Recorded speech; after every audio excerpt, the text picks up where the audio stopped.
Hello, welcome to the start of another weekly reading vlog, and this is where I talk about the books I'm reading while my needy cat sits in my lap and enjoys all of the attention. He really is the neediest fuzz. He was meowing the minute I set up this webcam. But I have three things I'm working on this week.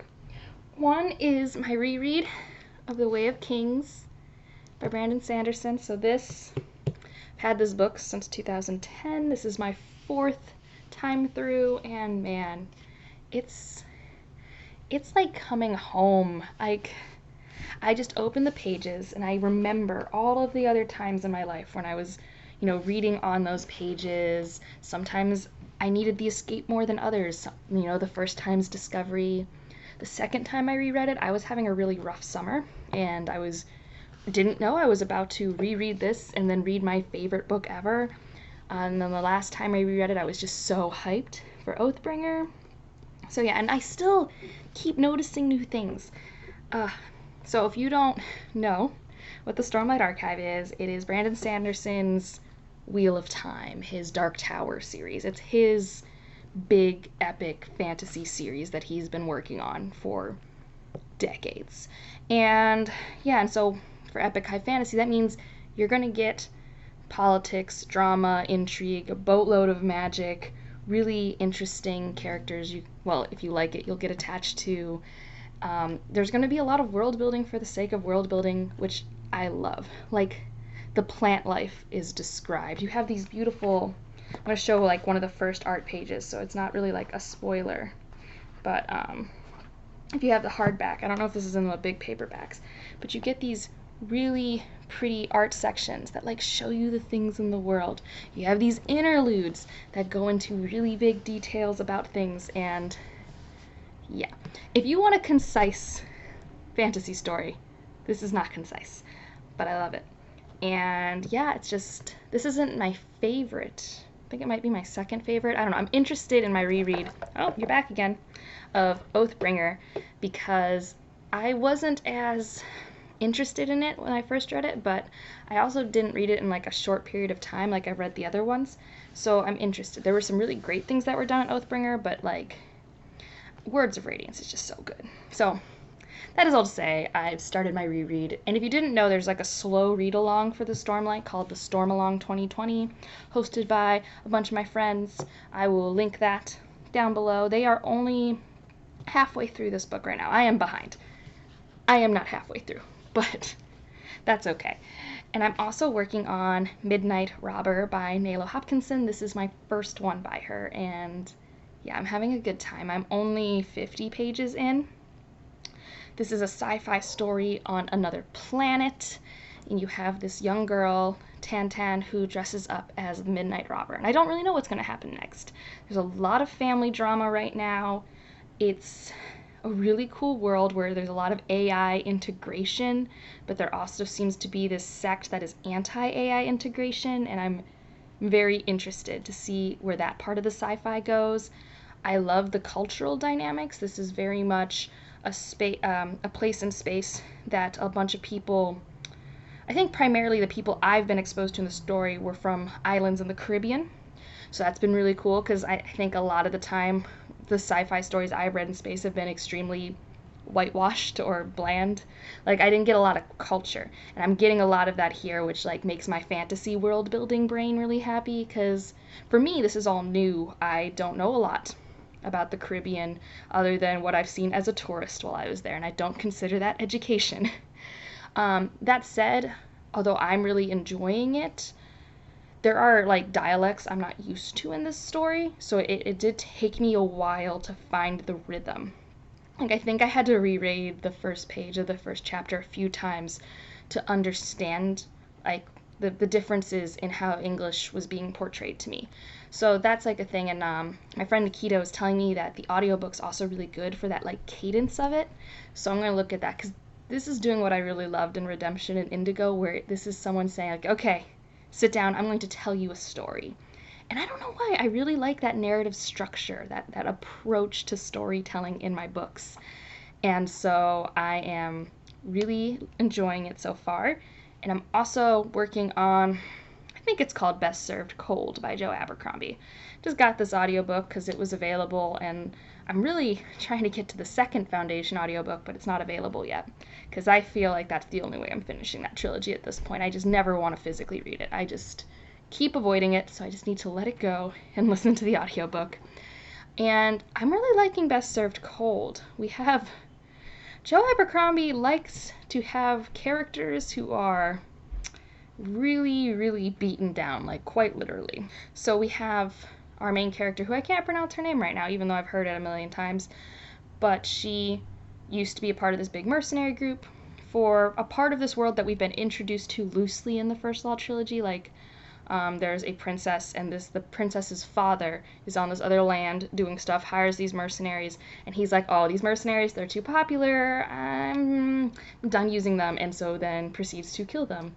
And doesn't quite kill the female character, but she is real beat up, and I think it's just going to be a revenge plot. And I'm really liking it. I'm hoping, so I'm enjoying her character so far. But I've also already had Pharaoh from the previous trilogy, who was a revenge arc female character. And she definitely is a different character. They're not the same. I actually like this character quite a lot. It's kind of like if Pharaoh and Glocta from the previous series, they came together and had a character kid, like not an actual kid, but like a lot of their traits were blended together. I feel like that's what I'm getting from this character, and we've already gotten some backstory. I like that we're in a different part.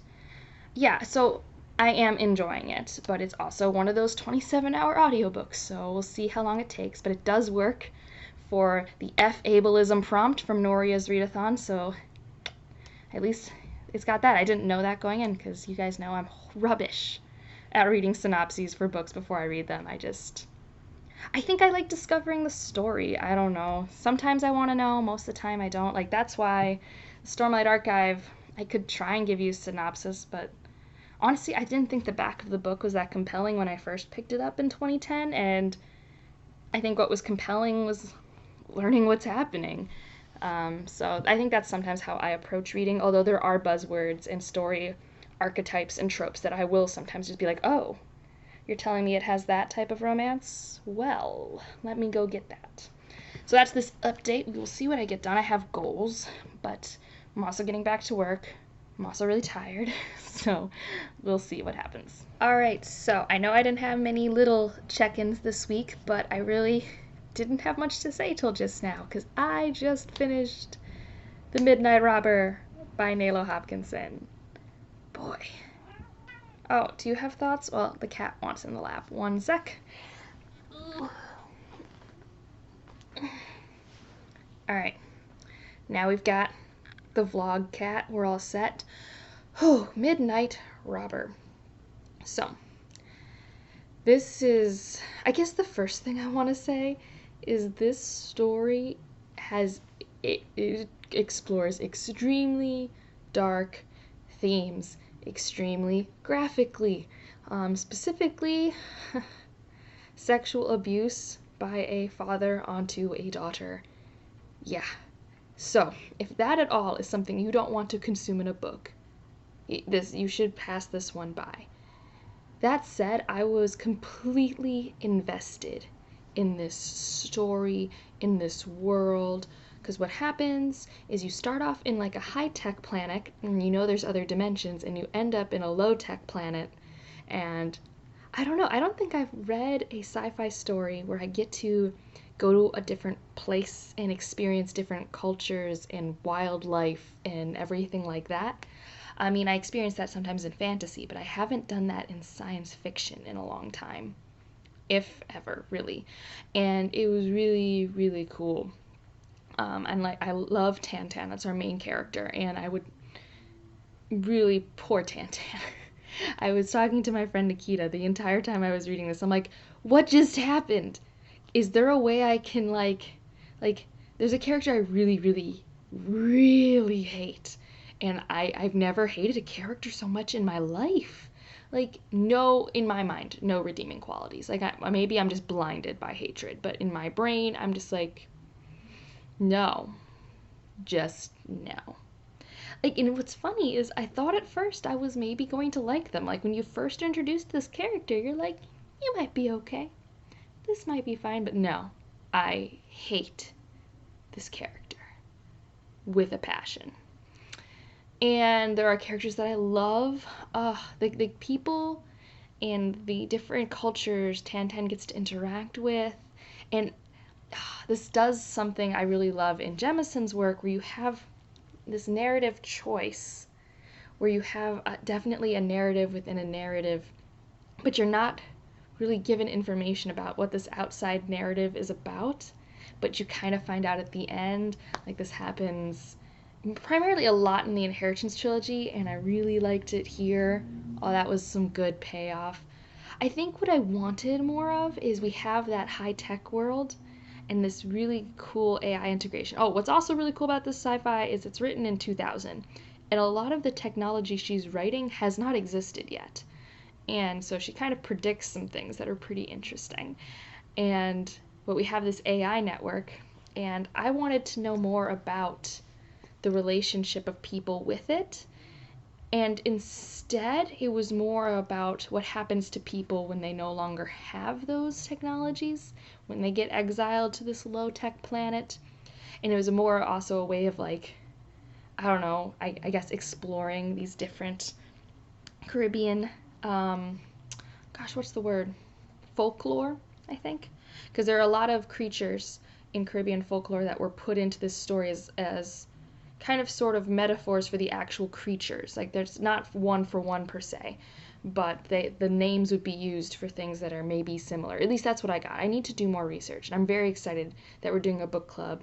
And I even got the physical one for my library, because I can get library books again, so that I can reread. There are these Asadnanin.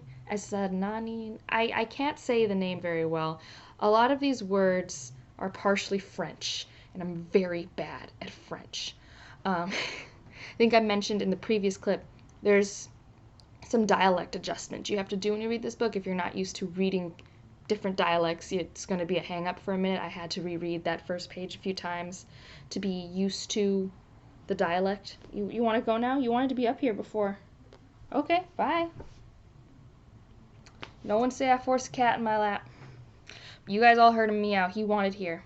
But yeah, so there's 3 stories that are kind of like myths in this world that are really cool, and they kind of correlate with events you have in the story, so I need to reread those.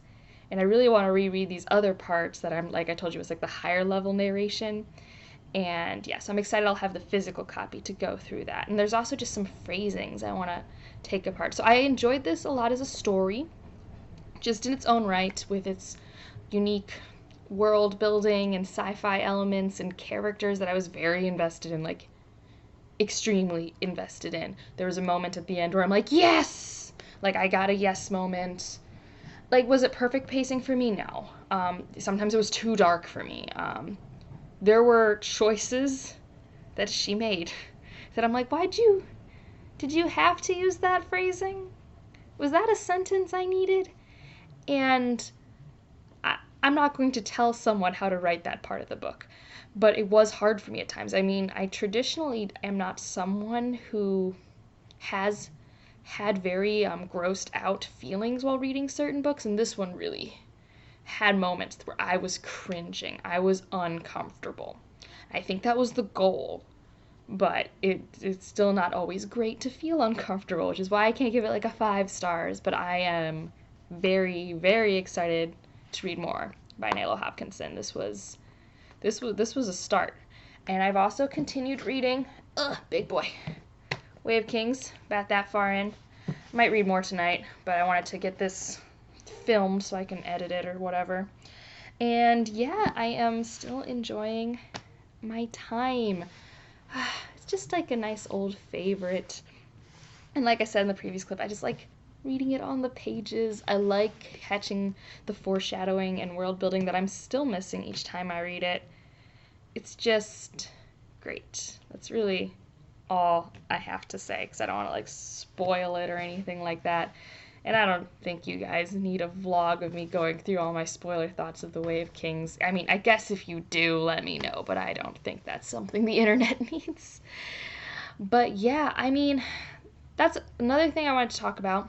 I figured I'd just do it here because this is my like more informal thing. Is I love making and posting videos, but I don't know if I can do it as often now that work's starting up. I would like to, but I also don't want to be stressed about it. So, and I it's interesting because like the one type of video I want to film more often, I know won't get me good views, so it's like a counterproductive thing.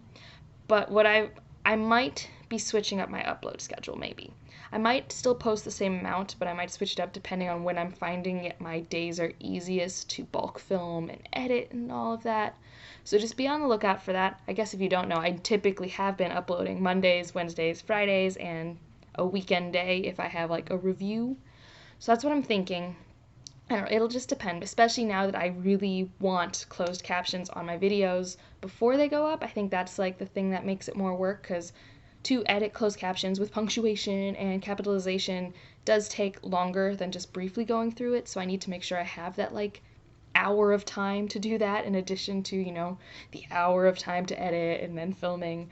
So it just makes it longer, which is fine, but with work starting up and everything being chaotic and summer, I'm not really sure, so just know that. But also, I don't actually know if I'm at 500 subscribers because YouTube is, for something owned by Google, a pretty dumb like thing sometimes. Because my YouTube studio, which if you don't have a YouTube channel, you have a YouTube studio, which tells you your analytics and all that stuff. It has one number, and if I go to my channel, it has another number. And I would typically trust the studio one.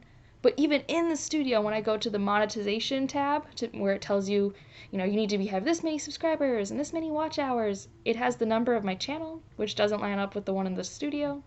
Regardless, I'm very close to 500, if not past 500.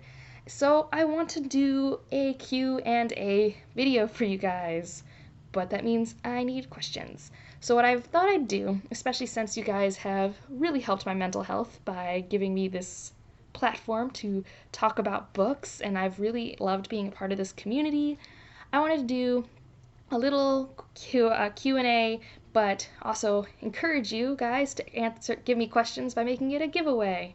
So to enter this giveaway, I'm going to do it through Book Depository. So if Book Depository can ship to you, you can be in this. I know there are some countries it doesn't ship to, and for that, I'm sorry, but that's probably the easiest way for me to go for this. And we'll say up to 20 American dollars on a book. That's what we're going to do there. And so to enter this giveaway, you should be subscribed. Hopefully you are. I mean, I can't check because there's some public subscriptions versus private, but also, you need to go in the description down below and ask me a question. And you actually get an entry for every question you ask, up to 4 entries. That's what I'm going to do. You can have up to 4 entries before I put it into a random generator for every question you ask me for this Q&A video, because I don't want to do a Q&A video without questions. That would be so awkward. Realizing while editing this that maybe I wasn't very clear, because I also didn't even give an end date, so putao shush. So I'm going to run this giveaway for 2 weeks. So in 2 weeks from this Wednesday, so that's going to be the 22nd, I believe. If that's wrong, I'll put something else here, but I think I did that math right. But in 2 weeks, I will close the giveaway. I will contact the winner on their Twitter or Instagram, so you need to also, in your comment, leave your Twitter handle or your Instagram handle, whichever one you prefer that I reach out to you. I guess it goes without saying you also have to be okay with giving me your address, because that's how I'm going to send it to you. But yeah, so just to make it clear, to enter, you need to go down and you comment up to 4 questions. Each question is an entry. You have up to 2 weeks to do this, and give me your Twitter or Instagram handle so that if you win, I can easily contact you. And yeah, now back to past Angela, but not that far past. So that's really great. I'm really happy that you guys are all here. I just really love talking about books with you guys. So if you have any questions, you can always ask me down below. Sorry this became like kind of a different video part way through, but it was kind of a slow reading week, even though I still read like 700 pages, but You know, when you read, I think I've read a book's amount of Stormlight, and then I read a full book.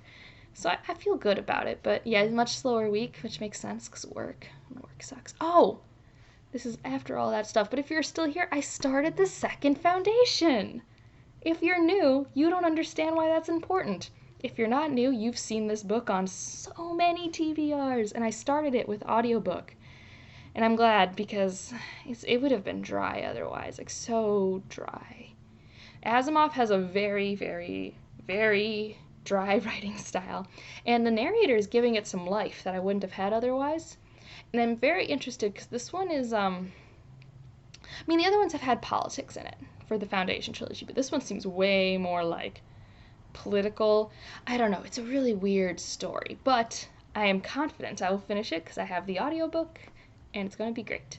So yeah, those are the things I've been consuming. I am just very excited to continue with Wave Kings, and I guess you'll have to check the next vlog to see what I pick up next, because even me now, I don't really know. I have some guesses. So yeah, with that, I will see you guys in the next one. Bye.